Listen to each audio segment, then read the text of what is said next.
آج کا ہمارا موضوع ہے استثنا۔ آج کی تاریخ کا سب سے بڑا استثنا معمر قذافی کو حاصل تھا۔ معمر قذافی لیبیا کا حکمران بھی تھا، چیف آف آرمی اسٹاف بھی اور چیف جسٹس بھی تھا۔ معمر قذافی کو لیبیا میں 7 خون معاف تھے۔ یہ لیبیا کی حدود سے باہر بھی خون معاف کرا لیتا تھا۔ 1984 میں برطانیہ میں ایک واقعہ پیش آیا۔ لیبیا کے چند باغی نوجوانوں نے لندن میں لیبیا کے سفارت خانے کے سامنے مظاہرہ کیا۔ مظاہرین نے سفارت خانے کو گھیر رکھا تھا۔ لندن پولیس عمارت کو بچانے کے لیے سفارت خانے کے سامنے کھڑی تھی۔ اچانک سفارت خانے کے اندر سے فائرنگ ہوئی اور اس فائرنگ کی زد میں لندن کی ایک پولیس افیسر یونے جواز فیچر آ گئی۔ برطانیہ کی حکومت نے اس واقعے کا سخت نوٹس لیا۔ لیبیا کے سفیر کو ملک بدر کر دیا گیا، سفارتی عملے کو بھی باہر نکال دیا گیا اور لیبیا اور برطانیہ کے درمیان سفارتی تعلقات منقطع ہو گئے۔ لیکن پھر قذافی کا استثنا حرکت میں آیا۔ لیبیا نے برطانیہ کو 2,50,000 پاؤنڈ خون بہا دے دیا اور دونوں ممالک کے درمیان تعلقات دوبارہ استوار ہو گئے۔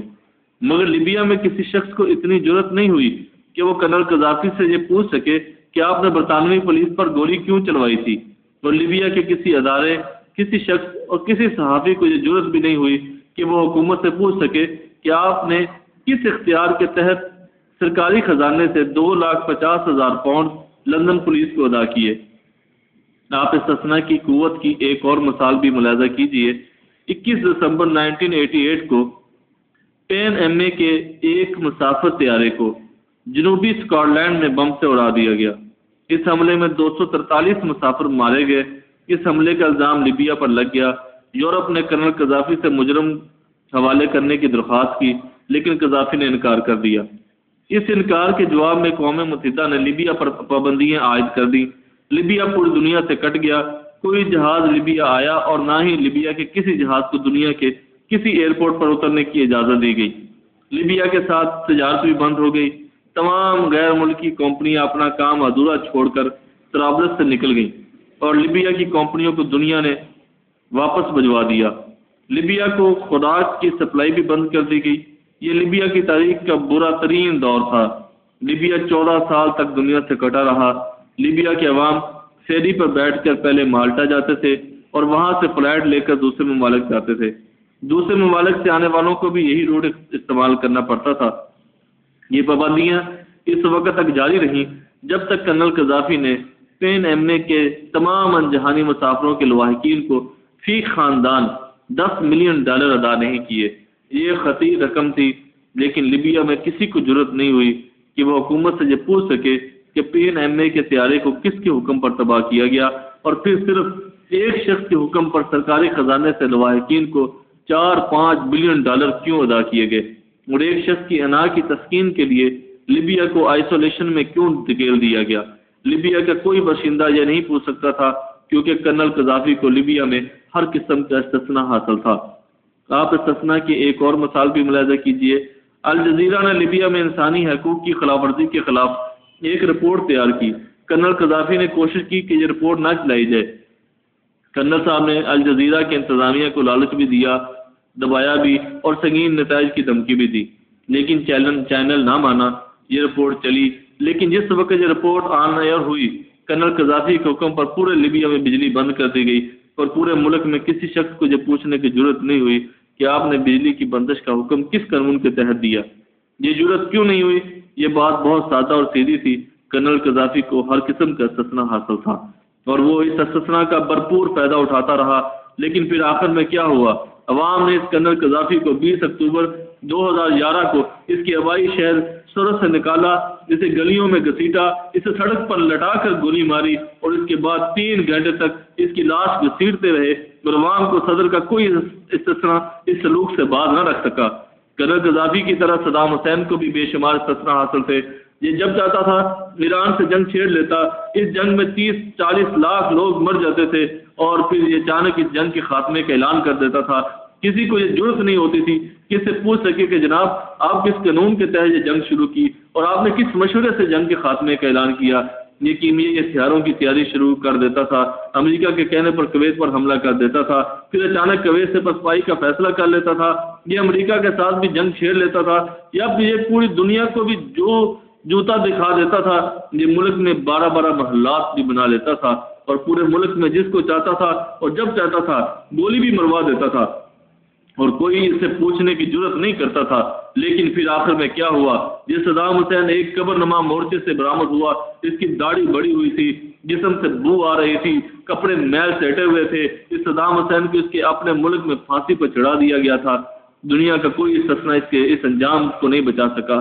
آپ حسنی مبارک کو بھی دیکھ لیجئے گا، حسنی مبارک 30 سال تک ہر قسم کے استثنا سے لطف اندوز ہوتا رہا۔ یہ دنیا کا امیر ترین حکمران بھی تھا، یہ 70 بلین ڈالر کا مالک تھا اور اس نے یہ رقم اپنے لوگوں کی رگوں سے نکالی تھی، مگر کوئی طاقت اس کو اس سے حساب نہیں مانگ سکتی تھی، کیونکہ ملک کے اندر اور باہر اسے ہر قسم کا استثنا حاصل تھا۔ لیکن آج یہ حسنی مبارک اسٹرکچر پر اپنے ہی ملک کی عدالت میں لایا جاتا ہے، اس کی اسٹرکچر پر اور اپنے ہی ملک کی عدالت میں لایا جاتا ہے۔ اس کی آمد سے قبل عدالت میں لوہے کا پنجرا کھڑا کر دیا جاتا ہے، یہ لوہے کی سلاحوں کے پیچھے سے عدالت سے مخاطب ہوتا ہے اور آج دنیا میں کوئی شخص اس کا استثنا ماننے کے لیے تیار نہیں۔ آپ تیونس کے صدر زین العابدین بن علی کو دیکھ لیجئے گا، اس کو بھی تاریخی استثنا حاصل تھا، اس نے بھی استثنا کے ذریعے تیونس کو لبرلزم، اعتدال پسندی کی اور روشن خیالی کی انتہا تک پہنچا دیا۔ یہ 24 سال تک اس استثنا سے لطف اٹھاتا رہا، لیکن یہ آج اس استثنا کا قیدی دکھائی دے رہا ہے۔ اس کے اقتدار کے پتے بکھر چکے ہیں، آج اس کا خاندان دربدر ہے۔ آج تازہ ترین مثال یمن کا صدر عبداللہ صالح ہے، یہ بھی 21 برس تک استثنا سے لطف اندوز ہوتا رہا، لطف اٹھاتا رہا۔ اپریل 2011 میں اس کے خلاف بغاوت شروع ہوئی، جس نے پارلیمنٹ سے اپنے ماضی کے تمام جرائم کا استثنا مانگ لیا۔ یمن کی پارلیمنٹ نے 21 جنوری کو اسے استثنا دے دیا، لیکن یہ فیصلہ لوگوں نے ماننے سے انکار کر دیا۔ کل لاکھوں لوگ سنا کی گلیوں میں نکل آئے۔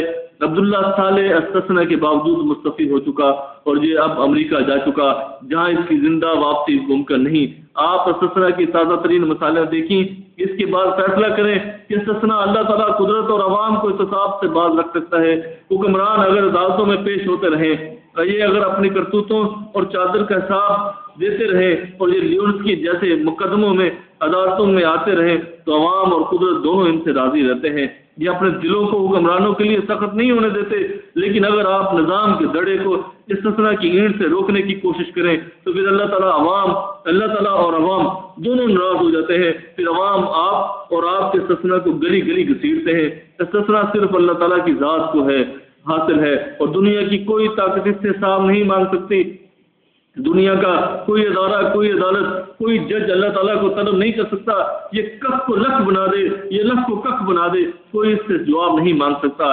ہم لوگ اس کے بندے ہیں، ہم خواہ صدام ہوں، قذافی ہوں، بن علی ہوں، حسنی مبارک ہوں، عبداللہ صالح ہوں یا آصف علی زرداری ہوں، ہم سب اس سے ذات کے بندے ہیں، ہم سب اسی کے بندے ہیں، اسی کے ماننے والے ہیں۔ ہم جب اپنے مالک اپنے اللہ سے استثنا چھین کر اپنے اوپر اوڑھنے کی کوشش کرتے ہیں تو اللہ تعالیٰ ناراض ہو جاتا ہے۔ اس کے بعد بندے کے ساتھ وہی سلوک ہوتا ہے جو حسنی مبارک سے لے کر قذافی تک ان سب کے ساتھ ہوا، جنہوں نے اللہ تعالیٰ کے استثنا کی چادر کھینچنے کی کوشش کی۔ میری آپ سے درخواست، آپ سے التماس ہے کہ آپ 248 کا سہارا ضرور لیجیے، لیکن اس سہارے سے قبل ایک بار، جی ہاں صرف ایک بار عبداللہ صالح سے لے کر صدام حسین تک کا انجام دیکھ لیں۔ آپ کو اس کے باوجود اگر آئین کی دفعہ 248 اللہ تعالیٰ اور عوام سے طاقتور محسوس ہو تو آپ اور آپ کا وکیل چودھری اعتزاز حسن سپریم کورٹ کے فیصلے سے انکار کر دے، لیکن اگر آپ کو قدرت اور عوام استثنا سے زیادہ مضبوط دکھائی دیں تو یہ کھیل بند کر دیں، اللہ سے معافی مانگیں اور عوام سے رجوع کر لیں، آپ صدام اور قذافی بننے سے بچ جائیں گے۔ استثنا صرف ایک ذات کو حاصل ہے، جس ذات کا نام ہے اللہ۔